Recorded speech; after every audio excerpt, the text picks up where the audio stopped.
Nous allons maintenant passer à une autre affaire et cette fois-ci, nous allons parler de guerre des voisins. Hervé Pouchol va nous rejoindre.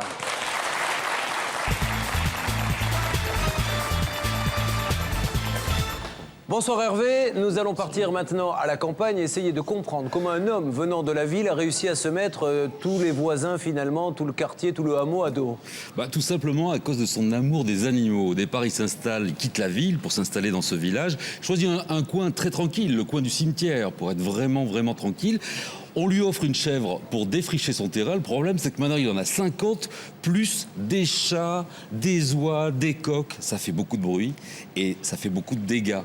Et le problème, dans ce village très paisible, c'est devenu un enfer pour tous les riverains. Mais notamment lors des enterrements, je suppose, parce que... Ouais, non, mais c'est vrai, ça fait partie des gros problèmes. Ouais, c'est-à-dire qu'à chaque fois qu'on enterre quelqu'un, entre les oies, les chèvres et tout, ça fait pas très bon effet. La guerre des voisins, Hervé Pouchol, juste après, bien sûr, tentative de conciliation en lieu neutre. Vous connaissez le principe. Regardez le reportage.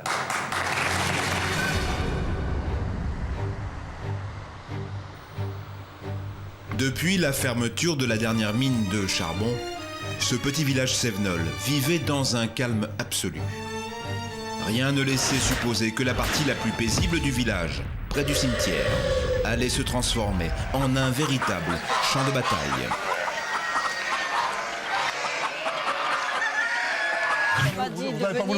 Mais on te l'a dit 10 fois et tu n'as jamais répondu. Tu m'as pris pour un con alors. J'ai voulu venir.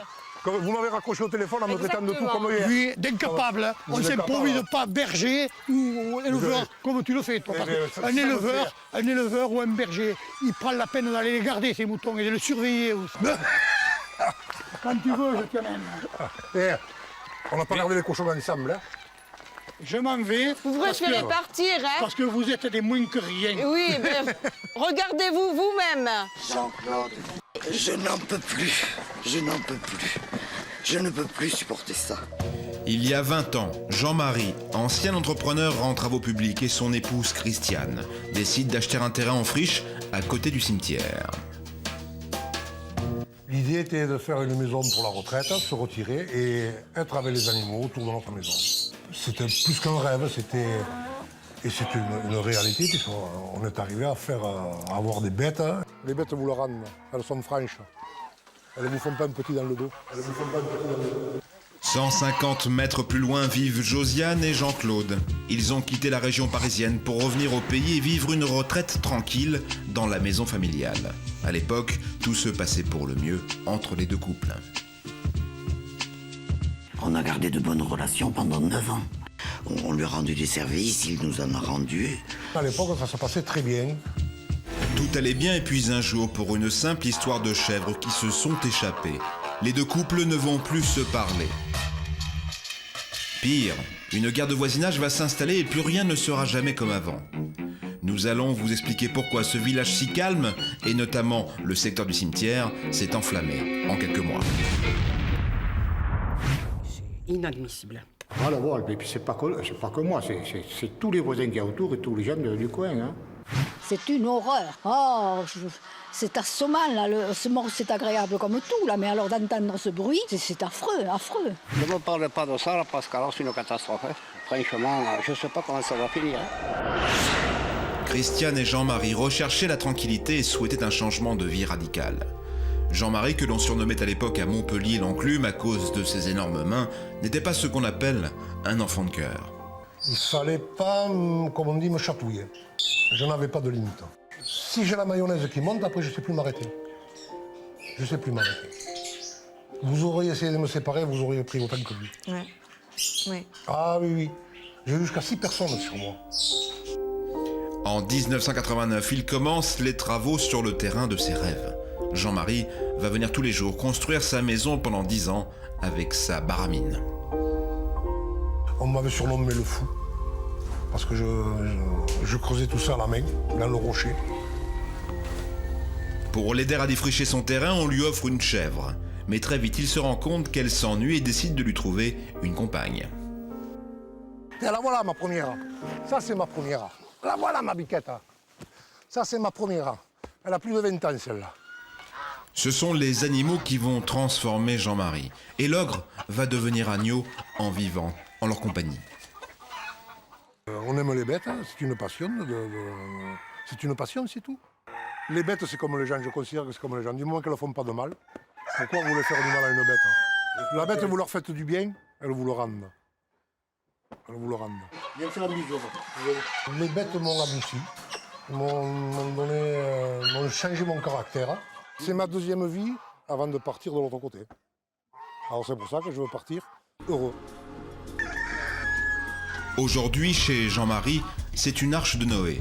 Il y a 50 chèvres, mais aussi 4 perroquets, 10 perruches, 25 oies, 90 poulets coqs, 2 chinchillas, 4 tortues, 10 canards, une ânesse, un chat et 4 chiens dans cette toute petite propriété. Dans le village, toutes ces bêtes exaspèrent beaucoup de monde. Mais on est dégoûté. Mais vous savez que quand il y a un enterrement, on passe avec le cortège, mais vous entendez ces poules, ces oies, l'âne qui crie, eux, ils mettent le poste à fond, mais ça c'était inadmissible. Je préfère entendre un coq chanter que de voir passer un enterrement où les coqs sont couverts par le bruit des gens. Et on sait tout ce qui se passe dans le village. C'est ce qui est malheureux. Je ne suis pas la seule, parce que vous savez, je plains les gens qui habitent en face, là. Hein. Vous vous rendez compte, toute la journée, ce bruit, c'est sans arrêt, sans arrêt. Mais ce qui énerve avant tout les voisins de Jean-Marie, c'est le fameux troupeau de chèvres. Parqué sur seulement 6000 mètres carrés de terrain, ils s'échappent régulièrement pour se nourrir dans la vallée. Évidemment, les dégâts sont nombreux. Elles mangent les écorces des arbres et elles les tuent. Il y en a beaucoup qui sont morts, hein, en dehors de la propriété de M. Vira. Là, il y avait de très beaux murs en pierre sèche qui n'existent plus. Ces murs dégringolent, ça devient un environnement qui devient lunaire, c'est un aspect lunaire. Hein. Il y a tous les murs sont coupés. J'avais planté 40 oliviers, ils sont tout mangés. J'avais greffé des cerisiers, j'en ai plus aucun. Tout ça, c'est péri, quoi. Il n'y a plus rien. Il existe un terrain où il reste encore un peu d'herbe à brouter. C'est celui de Jean-Claude. Cet amoureux des montagnes cévenoles s'est révolté lorsqu'il a constaté les dégâts sur ses propres terres. Bon, un petit morceau là, parce que les chèvres, bon, à l'étage dessous, en passant par là, quand je les chasse, elles s'en vont plein pot, des éboulis partout. Normal, parce que un troupeau de chèvres qui échappe une fois, je le tolère. En plus de ça, ce monsieur ne vit pas de ça. Il a des chèvres pour le plaisir. Mais le plaisir, je crois que c'est le plaisir d'emmerder le monde, c'est tout. Un jour, la femme de Jean-Claude, Josiane, aperçoit en prenant un bain de soleil près de sa piscine des intruses sur son terrain qui deviennent de plus en plus envahissantes.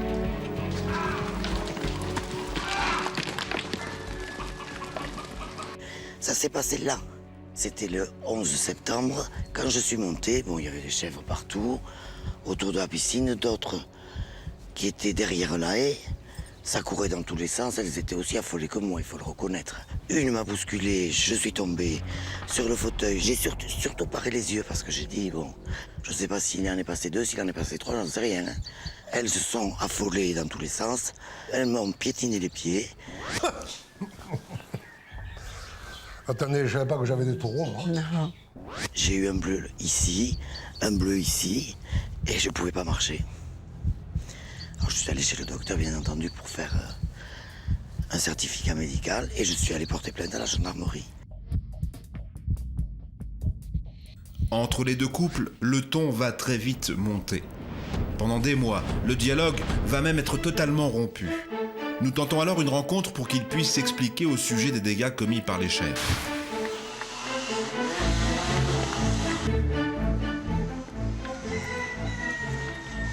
Vous La merde, regardez, si vous l'avez chez si vous, j'en ai jamais- rien à foutre, mais je ne l'ai pas chez moi là-bas. Sous le marolé.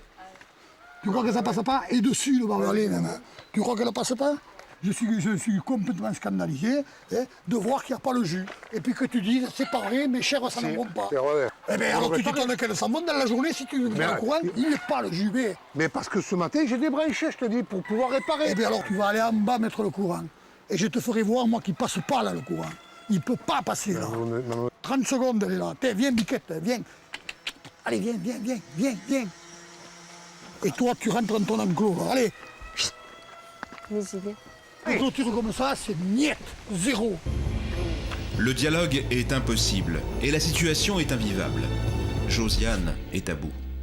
Avec son mari, le couple passe ses journées à faire le guet pour surveiller les chèvres du voisin, afin qu'elles n'envahissent pas leur terrain. On ne peut pas partir pendant ne serait-ce que 3 ou 4 jours, même pas faire des courses tous les deux. Il y en a toujours un qui reste à demeure. On est sur le qui-vive du matin au soir. Et même on suppose que quand on se lève peut-être un peu plus tard parce qu'on s'est couché plus tard, les chèvres sont chez nous et repartent avant que nous nous levions.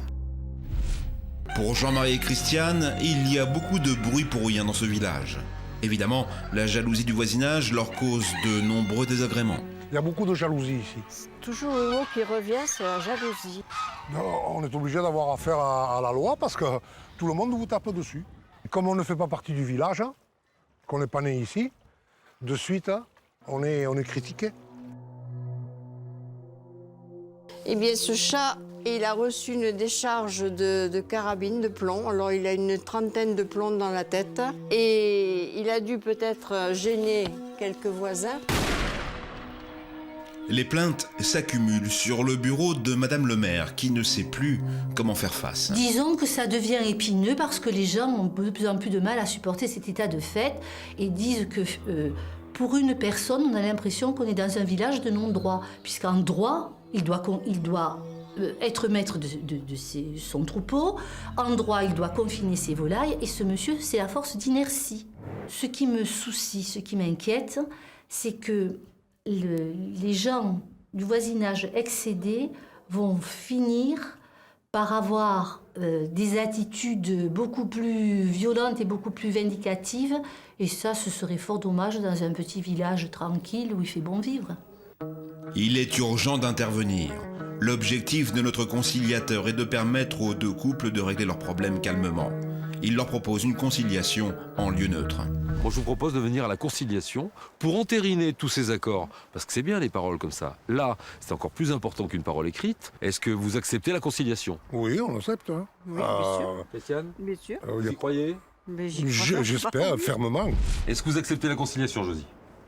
Oui. Oui.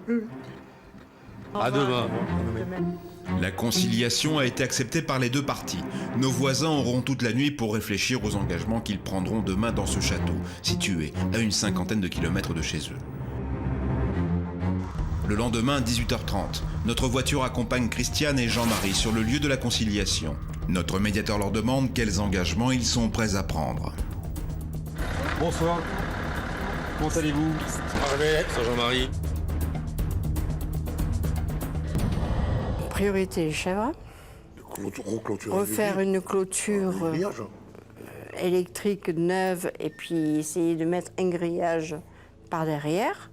Recanaliser mes sources, parce que j'ai 3 sources dans le terrain. Je vais agrandir justement le poulailler parce que la neige me l'a écroulé. Donc toutes les volailles, les oies, les canards, les poules sont enfermées. Christiane et Jean-Marie ont la volonté de trouver une issue à ce conflit. Ils ont pris des engagements précis. Poser une nouvelle clôture électrique pour les chèvres.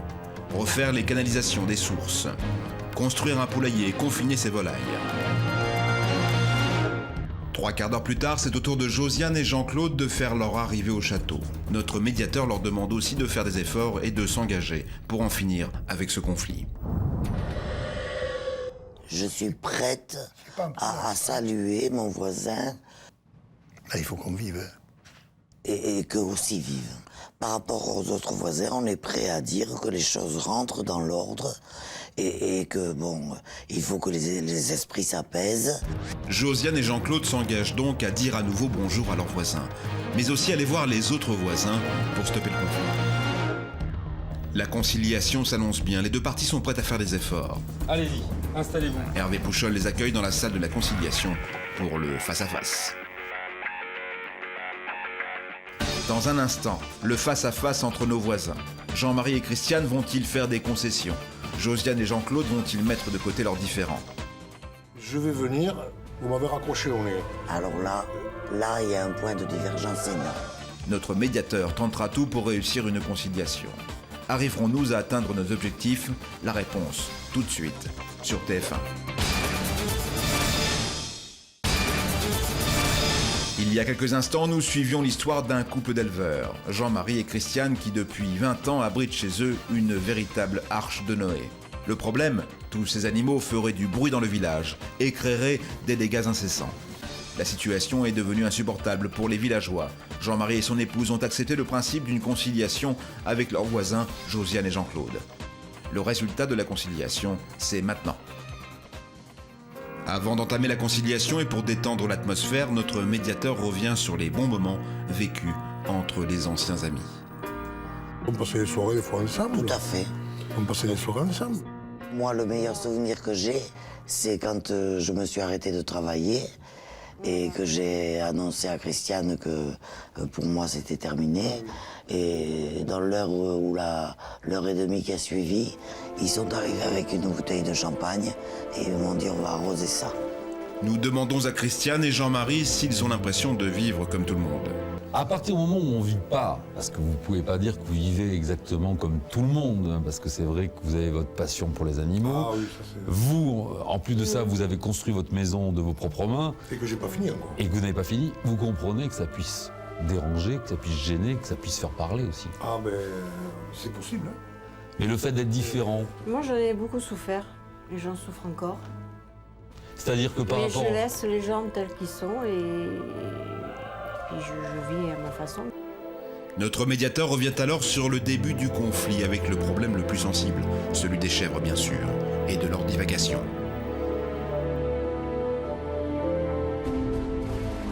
Ou on va avec les chèvres et on les surveille, ou il y a un enclos hermétique.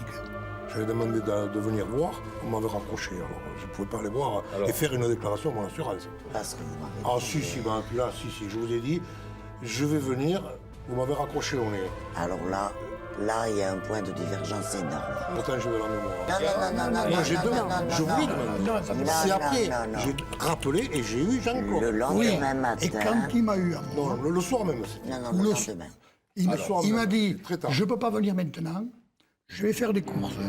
Pour que la conciliation ne tourne pas au règlement de compte, Hervé Pouchol décide de s'isoler avec les deux hommes pour discuter en tête-à-tête et trouver une solution concrète concernant les dégâts causés par les chèvres sur le terrain de Jean-Claude. Qu'est-ce qu'on pourrait faire Mais moi, il faut que je voie les dégâts. D'accord. On fait les chèvres. Et à ce moment-là, je reconnais que les chèvres vont chez lui. Je n'ai jamais démenti. Et par rapport à ces murs Et bien à ce moment-là, je fais une déclaration à mon assurance en leur disant voilà, il y a tant de mètres qui ont été cassés. Et à ce moment-là, les environs. Moi, mon assurance, peu de lui. Jean-Claude, ne me refaites pas l'histoire. Est-ce qu'il peut venir voir les dégâts? Eh bien, mais il n'y a pas de problème à ce moment-là. Eh ben voilà. Quand tu veux que je vienne, ou quand tu veux. Moi, quand tu veux.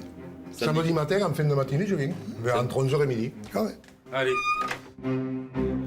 Pendant ce temps-là, les femmes en ont elles aussi profité pour discuter. Et chose inattendue, elles ont même trouvé plusieurs points d'accord.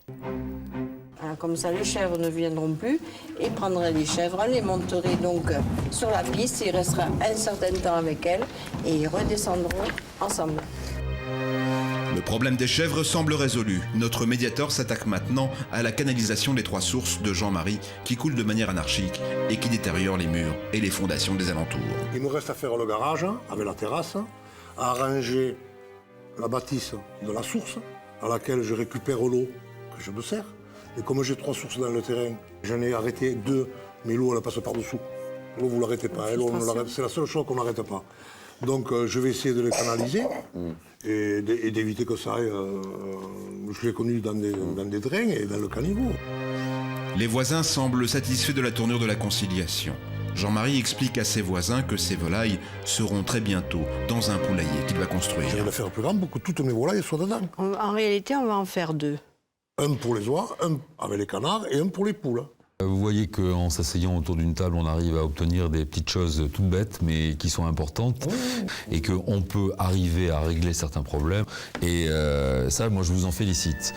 Après des mois de guerre, les deux couples peuvent enfin se regarder avec le sourire. Aujourd'hui, chacun est décidé à aller de l'avant. La conciliation a réussi.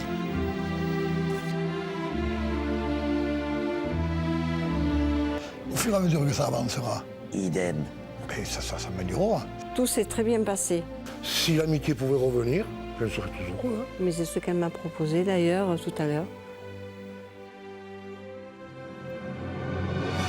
s'est merveilleusement bien passé, cette conciliation. Bravo Hervé et à toute votre équipe. J'en profite pour vous dire tout de suite, si vous avez un problème de voisinage, vous voyez qu'il y a des solutions, vous appelez tout de suite sans perdre de temps pour être parmi les premiers au 0826 107 109, 0826 107 109, touche numéro 4. Touche numéro 4, ou bien vous écrivez à l'adresse que voici en rajoutant les voisins. Nous allons bien sûr vous rappeler, essayer de traiter ce dossier et retrouver la paix, c'est ce que recherche tout le monde. Ils ont fait de beaux efforts. Hein. Oui, ils ont été intelligents et le fait de se parler et d'avancer, et ils ont surtout pris des engagements qu'ils ont tenus. Merci et bravo Hervé et toute son équipe. Appelez-nous si vous avez des problèmes de voisins, ça marche.